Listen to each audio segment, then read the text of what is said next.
Monsieur Alain Juillet, donc est-ce qu'il faut Ouais, encore vous présenter? Vous pouvez enlever votre masque, Oui, bien merci. sûr, Merci. on restera à distance. 1000 vies dans l'entreprise, dans les armées, directeur du renseignement à la DGSE au début des années 2000, entre autres, et donc président aussi du CDSE de 2011 à 2017. Alors, quand vous voyez ce petit film, j'imagine que ça doit vous faire remonter quelques souvenirs. Vous avez présidé le CDSE durant 6 ans, et quand vous en prenez la tête, donc en 2011, à quoi ça ressemble concrètement le CDSE? Bon, d'abord, bonjour à tous. Vous savez, comme ça a été très bien dit par le président actuel du CDSE, par Stéphane, quand François Roussely, qui a été le premier président, je dirais, du CDSE choisi par l'équipe qui était à l'époque les membres du CDSE, quand François Roussely m'a appelé, il m'a dit, vous verrez, il y a plein de choses à faire, mais c'est passionnant. Et honnêtement, je dois dire qu'au fur et à mesure de mes actions et de mon travail avec toute cette équipe, j'ai découvert que c'était la vérité pure et dure. On était dans une mutation profonde, ça a été rappelé par les uns et par les autres, par Jean-Paul Bonnet, par tous ceux qui se sont exprimés. On était dans une mutation avec l'arrivée de tous ces nouveaux risques, en définitive, qu'on ne connaissait pas, parce que on les percevait au niveau du CDSE, mais au niveau du grand public et au niveau de l'État, pas du tout.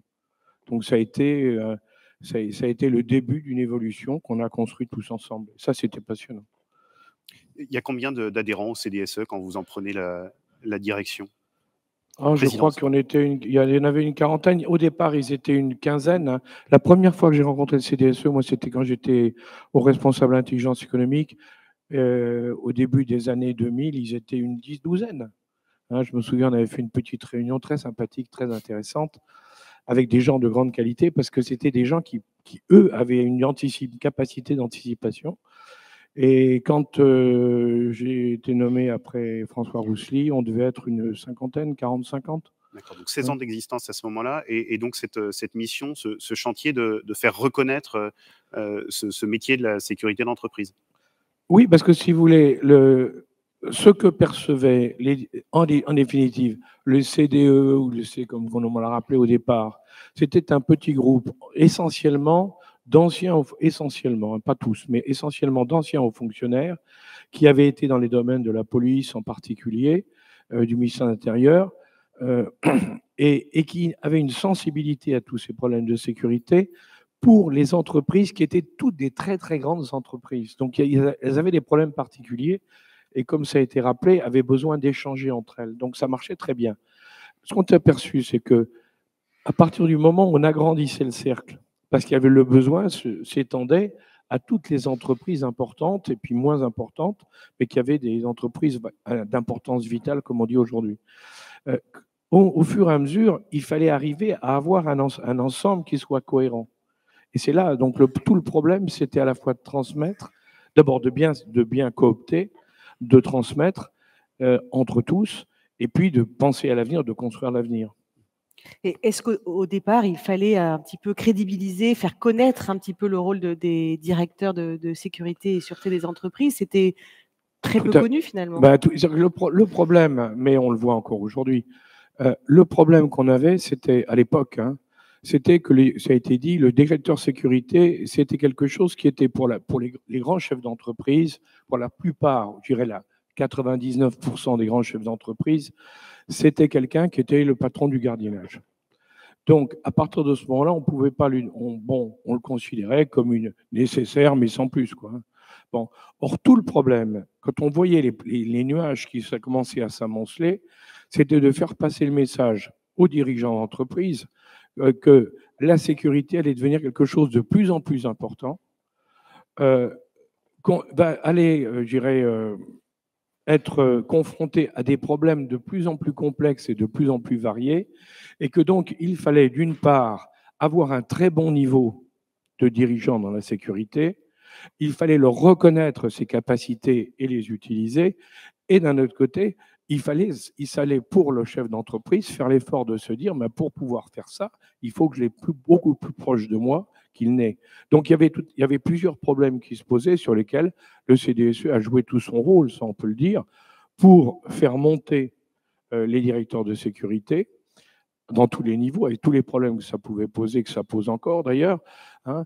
Et puis d'un autre côté, au niveau de l'État, c'était aussi, il fallait aussi faire passer le message que par rapport aux problèmes qu'avait l'État dans la sécurité privée des entreprises, eh bien, c'était des formidables interlocuteurs parce qu'ils représentaient véritablement la meilleure connaissance possible de la problématique.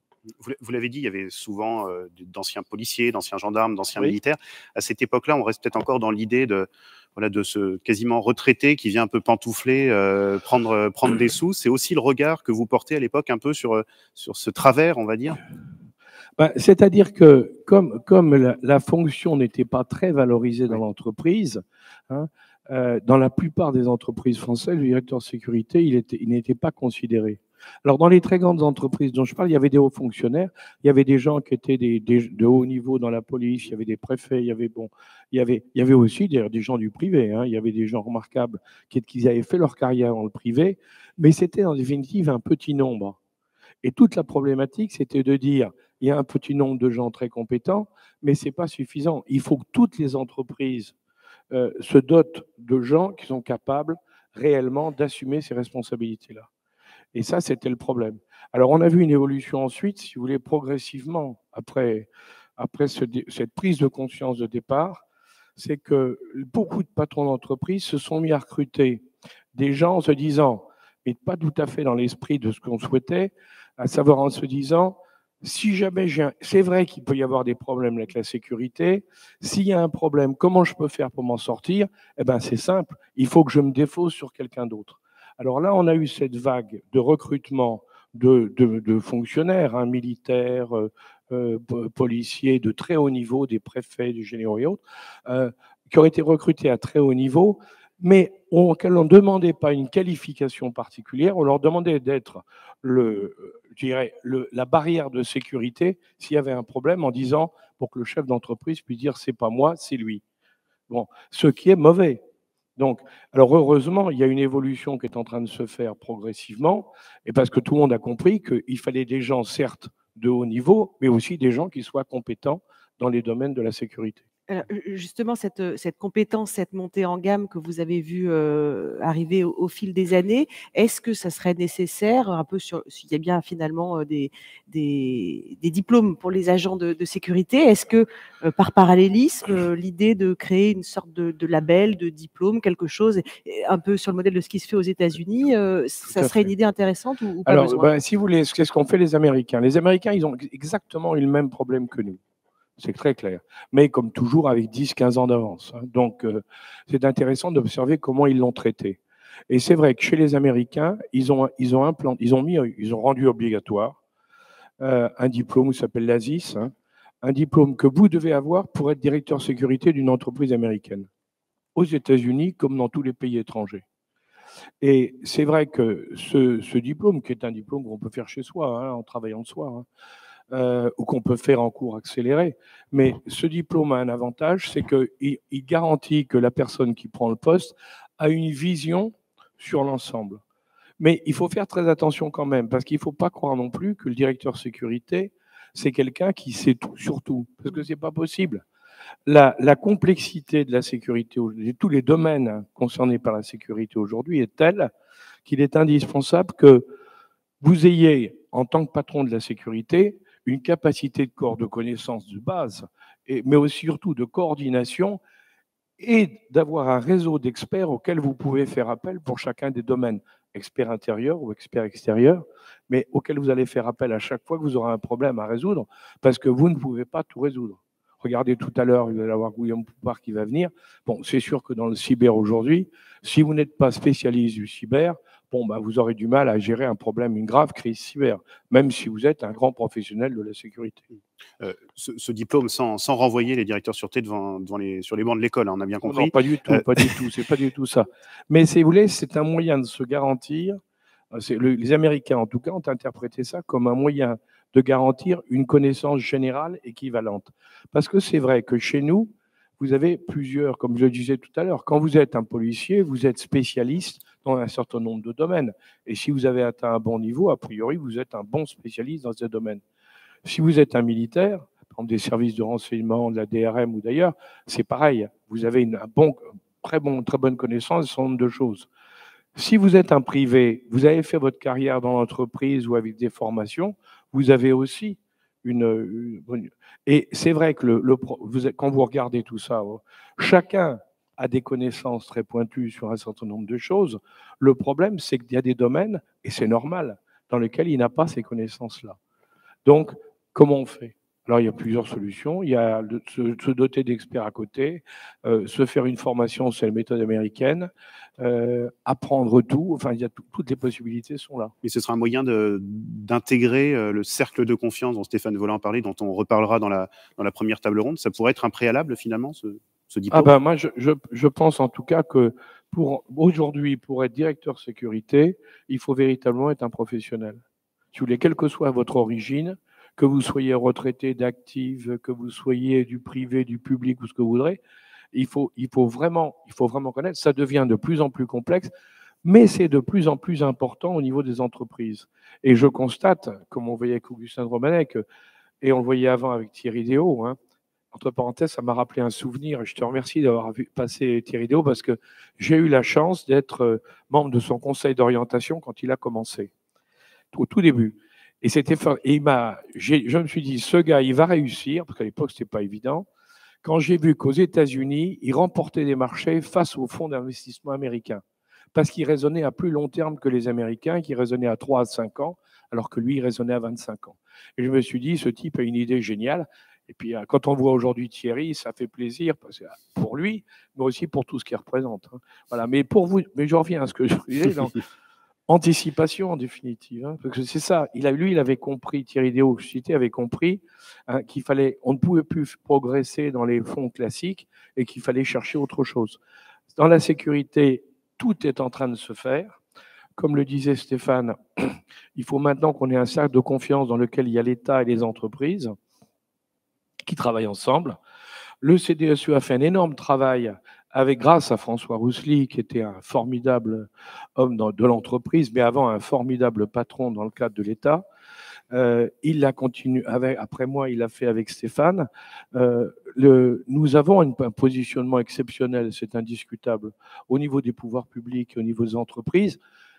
Il n'empêche qu'il faut qu'on arrive à faire passer un certain nombre de choses et surtout que l'État prenne conscience, parce que les chiffres ont été donnés tout à l'heure, il faut que l'État prenne conscience que, d'ailleurs je crois que cet après-midi vous avez une table ronde là-dessus, ou ce matin, sur le continuum de sécurité, il faut prendre vraiment conscience que la sécurité privée, c'est la troisième force du ministère de l'Intérieur. C'est incroyable de penser que ça fait 30 ans. Moi, j'ai fait l'IHESI, la première promotion de l'INESJ, IHESI, maintenant CHEMI, et Herbès, qui était le patron, nous parlait du continuum de sécurité en disant c'est ça l'avenir. Bon, je constate 30 ans après que ça n'a pas bougé. C'est un peu désespérant parce que, en définitive, quand vous regardez les forces de la police nationale et de la gendarmerie, quand vous regardez les forces actuellement des polices municipales et territoriales, vous vous rendez compte que la plus grande force en France, c'est la sécurité privée. Et dans la sécurité privée, il y a les entreprises qui représentent un chiffre considérable. Bon, il faut qu'on les intègre, il faut qu'ils fassent partie des raisonnements, il ne faut pas que ce soit quelque chose de marginal, il faut qu'on les intègre vraiment. Et je dois le dire, et je le regrette, pour le moment, je ne vois pas beaucoup d'évolution positive, à part de belles paroles. Ça, on en fait partout. Mais je ne vois pas beaucoup d'évolution positive dans quelque chose qui me paraît essentiel pour la sécurité future. Et je ne vous cache pas que je suis très inquiet parce que là, aujourd'hui, tout le monde nous dit la sécurité privée, c'est formidable à cause des Jeux olympiques qui arrivent et de la Coupe du monde de rugby. Qu'est-ce qui se passera le lendemain? J'ai peur qu'une fois de plus, on nous oublie pour quelques années. Donc, je pense que c'est le moment, le Kéros, le bon moment pour mettre la pression et dire à la puissance publique, prenez conscience que nous sommes une force importante, non seulement pour expliquer, pour organiser, pour conseiller, ce que disait tout à l'heure Stéphane, mais également en tant que telle par ce qu'on représente. Écoutez, la puissance publique, justement, elle sera présente cet après-midi, donc on aura l'occasion de relayer votre inquiétude et votre question auprès du ministre de l'Intérieur. Je m'en réjouis. Sur la place du directeur sûreté, puisque vous parlez de l'idée, pourquoi pas ce diplôme, idée qui, je crois, divise un petit peu, hein, tout le monde n'est pas d'accord, mais en tout cas, pour vous, il faut mettre fin à l'idée simplement de la conscience des relations personnelles entre le directeur de sûreté et les autorités Absolument, régaliennes. parce qu'au début, vous savez, et c'était valable à tous les niveaux, alors pas uniquement pour le CDE ou CDSE, c'était valable à tous les niveaux. Beaucoup était obtenu par le directeur sécurité grâce à son réseau personnel. Alors, on connaissait des policiers, on connaissait des gendarmes. Bon, avec eux, on s'arrangeait. Alors, évidemment, au plus bas échelon, c'était de consulter des fiches, hein, ce que dans le métier, on appelle la tricoche, hein, qui était tout à fait illégale, mais qui était pratiquée couramment. Bon, ça, c'était... Et puis, on essayait d'avoir des informations, de faire passer des messages. Bon. Et en définitive, on jugeait le directeur de sécurité à son efficacité dans ses contacts avec le ministère de l'Intérieur. Bon, il est évident que c'était catastrophique, parce que d'abord, c'était totalement disparate. Il y avait les bons, il y avait les mauvais, c'est donc totalement injuste. Hein. Et puis, d'autre part, c'est pas comme ça que ça peut marcher. Il faut que ce soit quelque chose de structuré, d'organisé. Hein. Et moi, je crois que le directeur de sécurité, justement, tel qu'on en rêve, mais tel qu'il est en train de se construire actuellement, le directeur de sécurité doit être le référent dans l'entreprise du ministère de l'Intérieur. Moi, c'est ma conviction personnelle. Parce que justement, on lui fait confiance dans l'entreprise, on lui fait confiance du côté de l'État, il a donné les preuves pour ça, et il est à ce moment-là celui qui va être au milieu. Et ça, c'est très, très important, parce que du même coup, eh ben, il est écouté par les deux côtés. Justement, le métier de directeur de sécurité, vous l'avez dit, il a beaucoup évolué. L'importance du CDSE a évolué en même temps. Quel regard vous portez aujourd'hui sur ce qui est devenu le CDSE à 26 ans maintenant? Ah ben, je trouve que le CDSE, c'est une réussite fantastique. Hein, c'est une réussite. Comme le disait Jean-Paul Bonnet, quand on se souvient des débuts, qu'on voit où on en est arrivé. Quand j'écoutais tout à l'heure Stéphane parler de ce qu'on en est aujourd'hui, bon, c'est vrai que le CDSE a connu une grande réussite. Bien sûr, c'est pas fini, l'aventure n'est pas terminée, il y a encore plein de choses à faire parce que le monde évolue, la sécurité évolue et puis l'environnement évolue aussi parce que le public ne réagit pas de la même manière. Enfin, il y a plein de changements qui se passent et il faut s'y adapter. Mais quelle évolution déjà quand on pense au début, cette douzaine, quinzaine d'amis hein, qui se retrouvaient, qui échangeaient, comme c'était dit, qui échangeaient entre eux. Et quand on voit maintenant qu'avec ce développement, avec les commissions qui ont été créées au CDSE, qui permettent à tous ceux qui sont intéressés de travailler sur un domaine ou sur un autre, avec tous les échanges qui sont faits, bon, il y a véritablement, ça contribue aussi à l'amélioration, ça contribue profondément hein, à l'amélioration du métier, à l'amélioration des capacités d'anticipation et je dirais au métier futur du directeur de sécurité. Donc on est en plein dans ce qu'il faut faire. Et à devenir des interlocuteurs essentiels.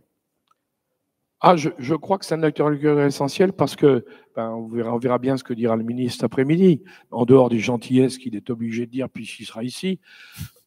Mais indiscutablement, au niveau à mon époque, je sais qu'à l'époque de Stéphane, ça continue, il suffit qu'on demande pour être reçu et écouté au niveau du ministère, ce qui est déjà formidable, si vous voulez, parce qu'on sait que notre parole est entendue, elle est écoutée.